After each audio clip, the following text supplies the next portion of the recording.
What's the real ceiling for Steph Curry and the Warriors this season? What's happening today, everybody? I just finished watching a video with a real similar title. Okay, maybe not just similar, but almost exactly the same, by ESPN and Kendrick Perkins, who stated that the ceiling for the Warriors is going to be a first-round exit this year.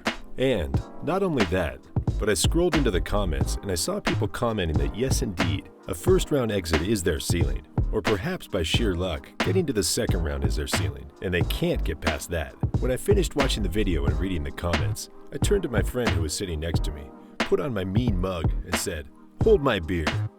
Smash that like button, guys. Subscribe if you're new, and let's take a look at the real ceiling of the Warriors this season. As of today, the Warriors are sitting in the 10th seed, and a lot of reasons why people think they'll be a first-round exit is just due to the fact that they're the 10th seed. I mean, I don't blame the people. If I was just a casual fan and looked into the standings and saw the top seed going up against the bottom seed, I would think, yeah, the top seed is going to win, no problem. And I'd say 90 to 95% of the time, that'd be the correct choice to make. But the thing is, with this 2021 Warriors team, their seeding position doesn't accurately reflect how good they are as a team, and for several reasons. First off, this whole COVID pandemic has really thrown the Warriors into the wind. Two Warriors starters, Draymond Green and James Wiseman, missed all of training camp, so not only were they not in tip-top shape, but they missed all the training and stuff that would normally get them prepared to start the season off right. But instead, they had to learn as they went. This is especially impactful for Wiseman, who is pretty much coming out of high school. Kevon Looney also missed some games due to COVID. Eric Pascal as well, and there's probably more that I've missed. The point is, this lineup is really good when everyone is available and playing, but a few missing people in the rotation really puts a crack in the armor, because as good as the bench is, it requires at least one or two of the starters on the floor to really keep things going. Next off, Jordan Poole is an electrifying guard who was just inserted back into the team. As much as Kerr's system of small ball is based on screens, cuts, and outside shooting, it was clear that the bench was missing a key guard who could run pick and rolls, and a guard who has the speed to take defenders off the dribble. Jordan Poole can legit add an extra 15 to 20 points a night off the bench, and can also orchestrate a bit of offense once Curry goes to the bench.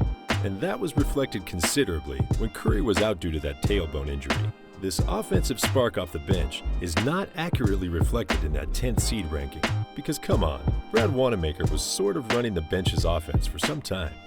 Next off, here's why this 10th seed doesn't accurately reflect this Warriors team is because of injuries. Curry missed multiple games, Green missed multiple games, James Wiseman missed multiple games. And the thing is, these injuries cost the Warriors lots of games that could probably have catapulted them into the 5th or 6th seed. Last off, here guys is why the 10th seed doesn't really reflect this 2021 Warriors team, is because this team is still a work in progress, and they'll look a lot different once these last 25 training games are finished. Aside from Steph Curry, Draymond Green, and Kevon Looney, everybody else in this team is new. It takes time to learn a new system and get used to one another's tendencies, and with this time, losses are going to occur. On top of that, you have James Wiseman, who is not only learning this new system, but he's learning NBA basketball for the first time in his life. This progress, however, isn't invisible, but we can see it developing game by game. Andrew Wiggins, who is the Dubs' second best offensive option, is finally learning Warriors basketball. In his last 10 games, he's shooting over 50% from the field and 50% from beyond the arc. He's learning how he can be his best in this small ball system. And it's not only him, but Kelly Oubre as well. Oubre is probably the third best offensive option currently, and he's brand new to the team this year.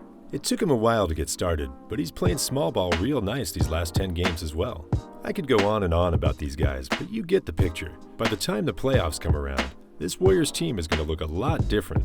Kerr knows what's up. He's won a lot of championships and knows a thing or two about championship-level basketball. And I can bet you a case of beer that he's doing everything possible to get this team into championship-level form.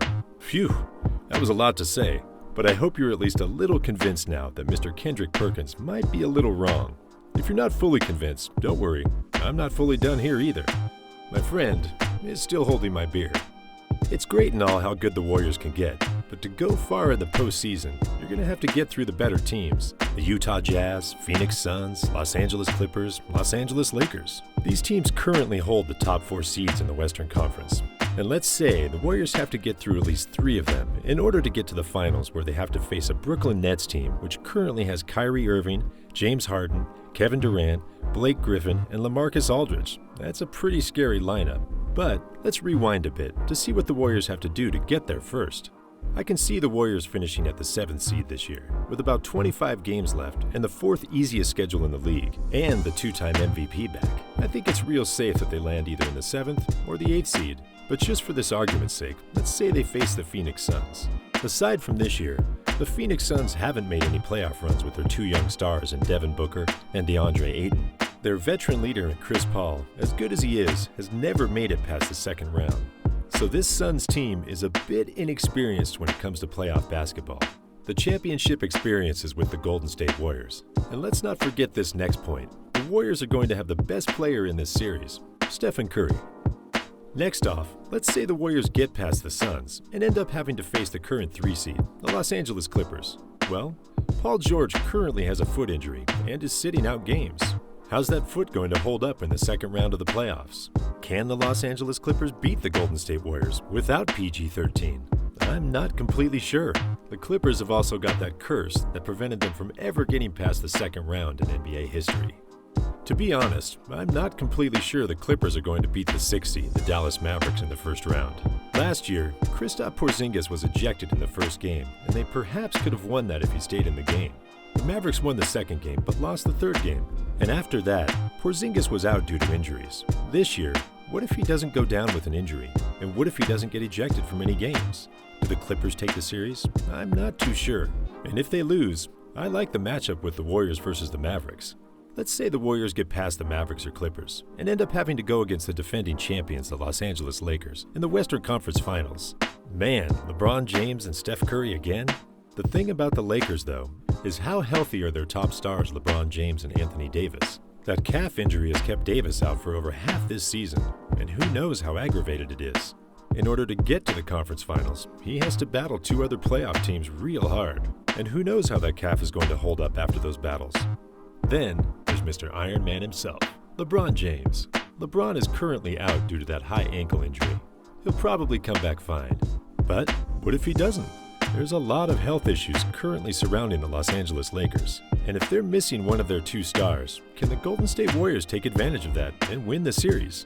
Next off, the Brooklyn Nets. Kevin Durant, Kyrie Irving, James Harden, Blake Griffin, and LaMarcus Aldridge sound like a terrifying lineup, and they are. Don't forget Jeff Green, Joe Harris, and DeAndre Jordan, too. On offense, they're a juggernaut when healthy, but on defense, they're currently the 25th worst in the league. Also, if you factor in the fact that Kevin Durant is still nursing his own hamstring injury, how good can they be in the playoffs without him? So the Nets may be without their top offensive option, but they're still a really good team. I mean, Kyrie and Harden are a dangerous duo. But without KD in the playoffs is a huge hit for this team, and I'm not exactly sure they can win in the finals, especially after they battle through and get banged up by the Miami Heat, 76ers, and the Milwaukee Bucks. I just got word that James Harden may be dealing with a hamstring injury as well. So guys, how will these injuries affect the Nets' playoff picture? So what do you all think here, guys? The Warriors are going to be a lot better once this last stretch is over. They're currently a top 5 defensive team in the whole league. And their offense seems to have found itself, so they could potentially be a top 5 offensive team as well. The teams they'll have to face on their journey to the finals are good, but they all have cracks in their armor due to health and other stuff. So just how high is the ceiling for this Warriors team?